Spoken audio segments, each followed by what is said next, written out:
Hey, this is Brittany Griner from the Phoenix Mercury, and you listen to the 3-Point Conversion.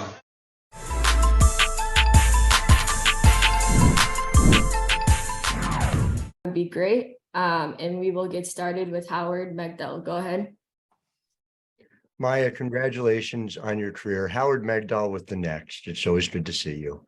I just wanted to ask you if you could take me back to the night that you and your teammates wore the shirts that say change starts with us.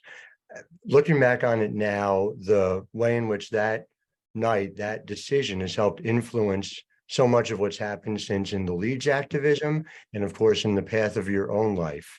Just kind of take me through how you think that decision has impacted so much that's come since. Yeah, it's a good question. It's kind of a hard question to answer, because I can only really speak from my perspective as far as the impact that it's had on other people, even though the community that we are a part of as women's basketball players is a greater community. And so I've heard from other parts of our community the courage and the momentum that was given from our team being, unified in that, what I call a humble way of really just taking the eyes off of our basketball talents for a moment to put eyes and hearts and minds on our shared humanity, which was our goal, as well as just helping shine a light on the real grief that we were experiencing as people because of the violence and just the continued the continued effects that injustice has played in our nation's history. And so I think whenever you pause and you stop something great to say there's something more important, that gains attention, as it should. And then that actually ended up leading into my life, getting the courage to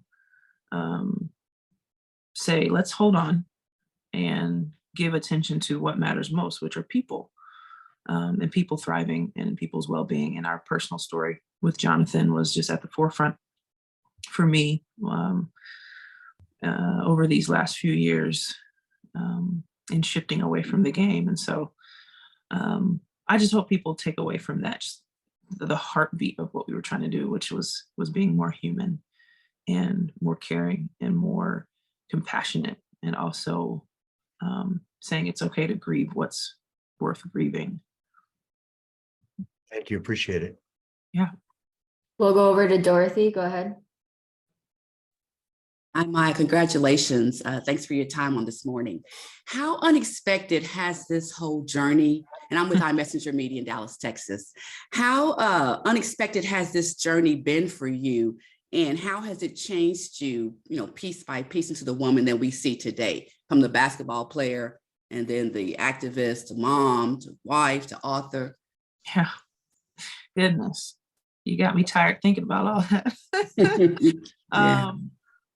Unexpected. I was laughing a little bit because it's like, I couldn't have written this story like this. This has definitely been unexpected, but at the same time, it's been really thoughtful and planned and prepared, that's life, right? Like, a lot of it is unexpected, but you also do your best to try to be prepared.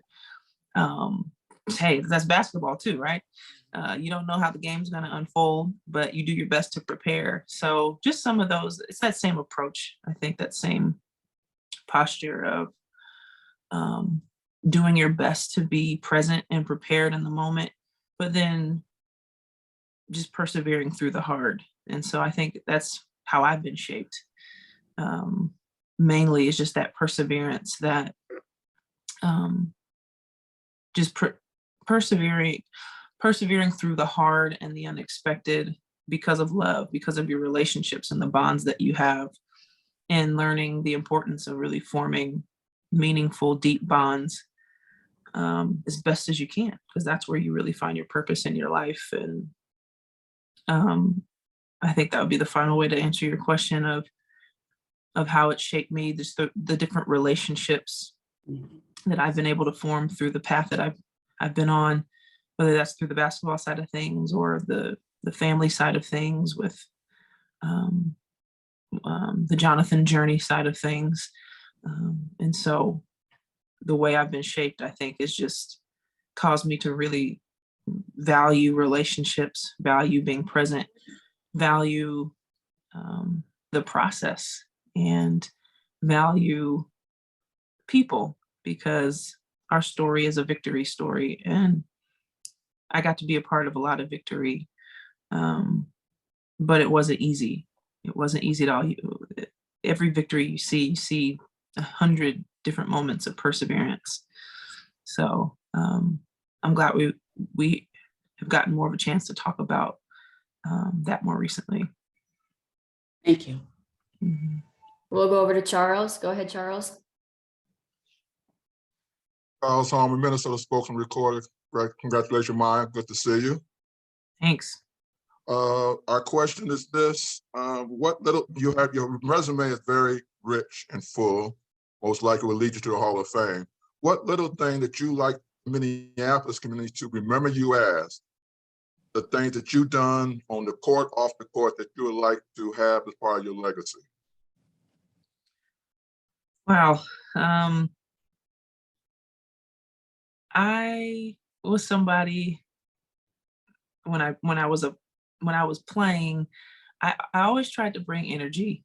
I always tried to bring light and joy and intensity, to what I was doing. I hope people saw me as someone who gave all she had in whatever she was doing, whatever play it was, whatever moment I was engaging with a person. I tried to give my all in those moments. And but also somebody who looks beyond the craft that I pursued and tried to value people. Having a proper perspective, having a healthy, life-giving perspective about, where people fit into this journey of life that we're in, and just someone that never gave up, whether it was being down in a game and trying to help the team come back, or not giving up on a person like Jonathan, or just persisting through the grind of every year. I tried to finish the things that I said yes to. Tell your family hello for me. Congratulations again. Thanks. We'll go over to Maggie. Go ahead, Maggie. Hi, Maya. Maggie Hendricks with Valley Sports. Congratulations. I'm wondering, did you have moments over the past few years where you thought about coming back, or just felt like even just getting on the court with your teammates? I think these last 4 years have been just so focused on what I was doing at home, what I was doing with Jonathan, in my community, and also just trying to learn a new rhythm outside of playing, that I didn't really wrestle with a desire to want to switch that pace up and that where I was present. But it was very hard at times to kind of accept, like, Lindsay retired, and then Simone retires, and Rebecca, and now Sil, and missing my teammates. Because as you guys would watch us, over that 8-year stretch, our chemistry was just awesome. I think there's very few teams that had a core like we did, with such good chemistry, and teams with such good chemistry. So I missed that more than anything. But I was very focused on just trying to be well, have a good rhythm, having to get more rest and the emotional and mental energy that it took to do all the things that I've done these last 3 years. So I was very full, if that makes sense. Like I was so full and focused on what I was doing that I wasn't just sitting around like wishing I was playing again. I think I just felt such a sense of purpose in the direction I was heading that it wasn't there wasn't a wrestling with that going on. Okay. Thank you so much. Yeah. We'll go over to MA. Go ahead. Yeah, my MA vocal from ESPN.com. There's so many and probably hard to narrow it down, but do you have a favorite game or moment memory, both from your UConn and Lynx careers? And what role do you see basketball playing in the rest of your life with everything else you're doing? Okay, UConn. Man, it's hard to pick just one. Man, I think probably, honestly, the preseason in my sophomore year. So the first year we went undefeated and won every game by 10 points or more. It was Renee's senior year. That preseason, those 5 weeks in the fall before the season got started, and we were training our tails off. We were so motivated, having lost in the Final Four the year before, and our team chemistry just shot through the roof. And we were just all so focused and unified in that grind, getting up early, 5:00 a.m. In the gym, doing weights and playing pickup and conditioning. And we even had a nutritionist, even before nutritionists were common. Like we were just super focused and locked in. It ended up leading to what, you would see in those next few years. I know it's not like a normal memory, but I just remember that grind of the preseason being like memorable and just awesome. And then for the Lynx, watching Simone get her first championship and finals MVP in Atlanta in 2011 was super sweet. And to do that in one of my home states, such a sweet memory. And also watching the feet of all those little babies when we were in DC to celebrate our 4th championship, I believe. We ended up being able to have the Jordan brand and Nike donate shoes to some school kids in the DC area, and we got to partner with an organization that washes people's feet and gives them new shoes. It was just so sweet to see the look on those kids' faces who probably haven't had people washing their feet like that. And then, I think looking forward, I hope people can find inspiration from my heartbeat for humanity, and engaging in sport in a way that remembers that our humanity is first and foremost in how we play the game, how we leverage the game, how we treat people, how we play the game responsibly. There's just so many ways that you can keep that in mind as you remember, some of the things, and doing things with excellence. Some of the marks and the influence and impact I would hope to have. Thank you. We have time for a couple more. We'll go over to Katie. Go ahead, Katie. Hi, Maya. Excuse me, Katie Barnes from ESPN. You have talked about Micah 6:8 as being a guiding verse for you. How has seeking justice, loving mercy, and walking humbly with God continued to ground your work, especially over the last few years as you've been away from basketball? Um, yeah, that is a part of a narrative in the Old Testament where God his heart is angry, and his heart is angry at the oppression that he's seeing. And so one of the things that you see so much in the Old Testament is God saying to his people, show my heart to the world. And for whatever reason, his people lose focus, lose sight, get caught up in the world, and end up being the opposite of what his heart is to the world, and end up oppressing people or treating each other not well. And his patience and his grace is very long, but then there comes moments where he's like, enough is enough.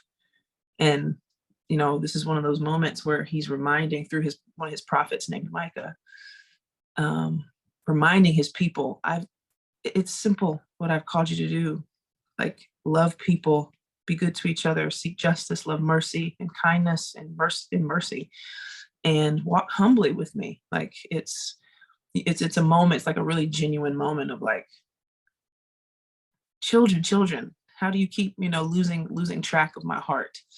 And so that's such a vivid story for me, and a reminder of me of like, child, don't lose sight of my heart. And so it just keeps me grounded. It keeps me trying to remember what the main thing is and where life is found and how we can continue to thrive more. And again, I think I said it earlier about relationships. And I think that's one of the things I keep getting reminded of, is keeping the main relationships. And that's first with our Creator, and then with each other, and then, our community, the earth, like just everything that we can thrive with, and trying to grow that more and more in my life, and helping my people do it as well. So makes me slow down, makes me humble myself, and again, just try to give my energy to the things that matter most. Thank you very much. We'll go over to Raphael. Go ahead. Hello, Maya. Congratulations on your legacy and retirement. And I'm from the 3-point conversion. And my question is, you just talked about humanity. You've always been known as leadership, high basketball IQ. When you think of coaches, most players, great players, say the great coaches, they teach them about life and how to deal with life, and how to lead and so on. Have you thought about coaching, coming back to coach, whether it's Minnesota Lynx or college or whoever, and has anyone reached out to you about coaching? Well, coaching is something that there are some aspects to coaching that I've been doing my whole life, just being an older cousin, being a lover of learning and teaching.